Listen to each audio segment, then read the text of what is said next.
I'm one of those people who watch the Marvel Cinematic Universe unfold in theaters, starting with the very first film, Iron Man in 2008. And I've never been the type to nitpick plot inconsistencies, complain about plot holes, or accuse the writers of sacrificing logic for the sake of action. I simply loved and still love superhero movies, and I've never stressed over the occasional lapses in logic.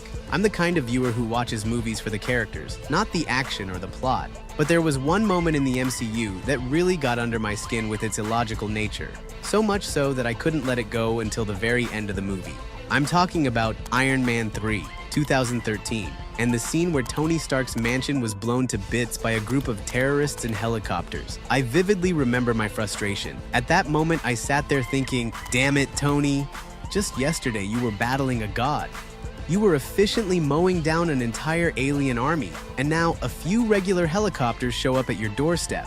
Not gods, not supervillains, just plain damn helicopters. And with weapons that are primitive by your standards, they destroyed your house and almost killed you in the process. Fine. If your house had been taken out by some new advanced weapon that was introduced in the same movie, it would have made sense. But no. Helicopters, Carl? Really helicopters? I couldn't understand why Tony Stark's house, a home built by a genius in weapons engineering, someone with countless dangerous enemies, wasn't an unbreakable fortress, even more secure than Avengers Tower. After all, Avengers Tower was designed by you, Tony. You hacked government satellites straight from your smartphone. So why didn't you and Jarvis track and neutralize those helicopters before they even got close? Many of you might say, dude, it all happened because the writers wanted it that way. Sure, the writer's goal was to bring the movie's main idea to life, and that idea is this. Iron Man isn't the suit. Iron Man is Tony Stark himself, a hero who is self-reliant, even without his advanced technology. To make that point, they needed to strip Tony of both his suit and Jarvis. To which I say, guys, since when did character motivation stop being the cornerstone of storytelling? Or are superhero movies just too light of a genre for that? Say what you will, but Tony Stark is a true cultural phenomenon. And Tony Stark, more than anyone, deserves for his motivations to at least be a small subject of exploration. So, I decided to dig deeper and give myself, and you, an answer to the question posed in this video. How did such primitive weapons, by Stark's standards, manage to take down his mansion? What drove Tony to neglect protecting his home? The following narrative will be a breakdown of my thought process, during which answering one question led me to ask another, and so on, until reaching a logical conclusion. In the end, I found the answer to my question, and I'm going to share it with you. So keep watching.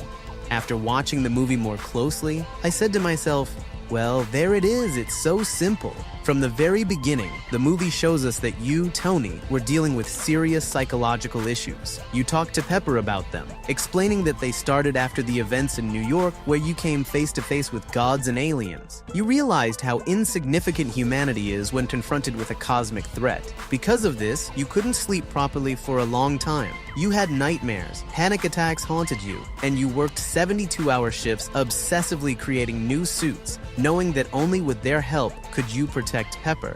And there it is, the answer to my question. How did I not see it sooner? You saw the power of a cosmic threat and were bracing for its return. With that in mind, you simply stopped seeing humans as your enemies. They're just people, not gods. That overwhelming emotional stress is what led you to make a mistake. Isn't that right, Tony?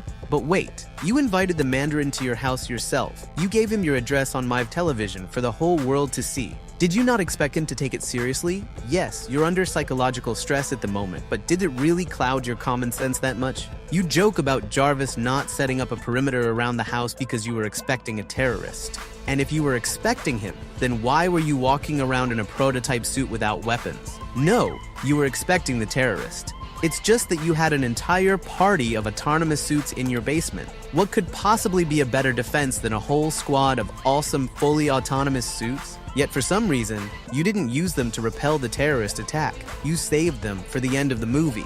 Inconsistency? Actually, no, there's the answer. The party was in the basement, and the basement was buried under rubble after the rocket attack began. By the end of the movie, you were able to activate the party after clearing out the debris. So now it all makes sense. You didn't neglect defending your house, you just didn't account for the basement being buried. But hey, you were stressed. We get it. It happens to the best of us. Wait, hold on, Tony. You only started building your suits 3 to 4 years ago. So how were you planning to protect your house before you had them at all? Sure, a few years ago you weren't Iron Man yet, but you were Tony Stark, the wealthiest arms dealer to the military, with a far from humane reputation. People called you the Merchant of Death. People like you shaped the course of history. That means even before you became Iron Man, you already had a huge number of enemies who wanted you dead. If that weren't the case, you wouldn't have been kidnapped at the very beginning of the first movie. And at this point in my thought process, as I began recalling the events of the first movie, I realized I had been looking for the answer to my question in the wrong place, in the third movie. Circling around the helicopter scene, the very first movie made it clear from the start that Tony Stark never really cared much about his own safety. A not-so-advanced group of terrorists managed to capture him without much effort. He charges into a fight with the Winter Soldier practically barehanded. In public places, he prefers to appear without any security. He drives cars with open tops instead of fully armored vehicles. And then, there's the time he tested the prototype of his suit and nearly got himself killed. His bodyguard, Happy, is a great guy and a loyal friend who's always ready to have his back. But let's face it, Happy isn't exactly the most effective when it comes to security. And Stark doesn't always have quick access to his suits. Someone like Stark could easily afford to hire far more professional agents, but he doesn't. Even Snoop Dogg has better security. Interestingly, Tony's father, Howard, also didn't seem too concerned with his safety, despite being involved in some of the most important government projects. So what's your logic, Tony? You claim to be the shield of this planet. You strive for it. But how can you be a shield, a protector of the planet, if you can't even protect yourself properly? At this point in my thoughts, I realized that finding the motivation behind Stark's eccentric, even reckless behavior wasn't about the events in the movies. For someone like Stark, there must be a distinct psychological profile, something that gives insight into his mindset and actions. So, what kind of person is our Stark? Genius, billionaire, playboy, philanthropist. Right, Tony Stark, you're a damn genius. But what do we know about geniuses and genius itself? Simply put, genius is the highest level of intellectual functioning a person can achieve. And no matter how many definitions of genius there are, they all share one common criterion. A genius is someone who, on one hand, demonstrates unparalleled intellectual power, and on the other, is full of the most incredible contradictions. Aristotle once said, "There is no genius without a touch of madness." But don't mistake madness here for stupidity. The madness Aristotle referred to is a completely different way of perceiving reality. After all, groundbreaking discoveries require a totally different worldview, something entirely foreign to the average person. Every single great mind has had its peculiarities. Tesla had an aversion to human hair. Einstein hated wearing socks. Churchill loved collecting and playing with toy soldiers. All geniuses share another key trait: obsession with their work. Tesla and Da Vinci slept only 2 hours a day just to devote as much time as possible to their work. Isaac Newton was so immersed in his research that he would completely forget about basic needs like eating. And when someone brought him food, he would scold them for interrupting his work. Tony Stark is no different. He's just as obsessed with his work. He works 72 hours straight, sacrificing even his most basic needs for the sake of his projects. Like all great minds, your brain is wired this way. Your eccentric and often illogical behavior is the price you pay for your genius. And at first glance, I thought I had found the answer to the question posed in this video. But then I realized something that threw me off. Stark's genius is too universal of an answer to every question about his motivations. Why is Stark about to die from palladium poisoning but still plans to celebrate his birthday? Well, he's a genius. Who can understand him? Why doesn't Stark like taking anything from other people's hands? You know how it is. Geniuses are just so quirky. My mistake was, the defining trait of Tony Stark's personality isn't his genius. Genius is merely a tool he uses for both constructive and destructive purposes. In every Avengers movie, we've been shown a characteristic that unites Stark and his fellow heroes. And that, of course, is selflessness. Yes, the answer to my question was already embedded in the very definition of this term.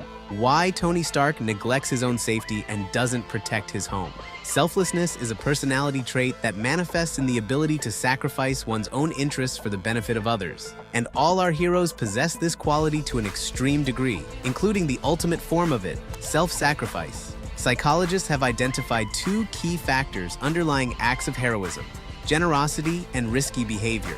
The psychology of heroism isn't fully understood, as it's incredibly difficult or even unethical to model genuine threats for experimental purposes. But one thing is certain, people who become war heroes or those who run into burning buildings to save a child don't have an elevated subconscious sense of self-preservation. It's like a set of scales. On one side, there's selfishness. On the other, the safety and well-being of others. Yes, Tony Stark wasn't always like this. But the truth is, heroes aren't born, they're made. And Iron Man is a great example of how heroes are made. Selflessness and moral integrity. That's the great strength Dr. Erskine spoke of to Steve Rogers. And just like that, I found a simple and clear explanation for why Tony Stark didn't prioritize the security of his home. I was looking for answers and motivation in Tony's actions from the movie's events, but as always, the truth was simpler and right in front of me, in the very definition of the word hero. And really, Tony Stark's story isn't the story of a brilliant inventor. It's the story of a genuinely good guy from Long Island. If you enjoyed this video, subscribe to my channel, hit like, and leave a comment. See you next time.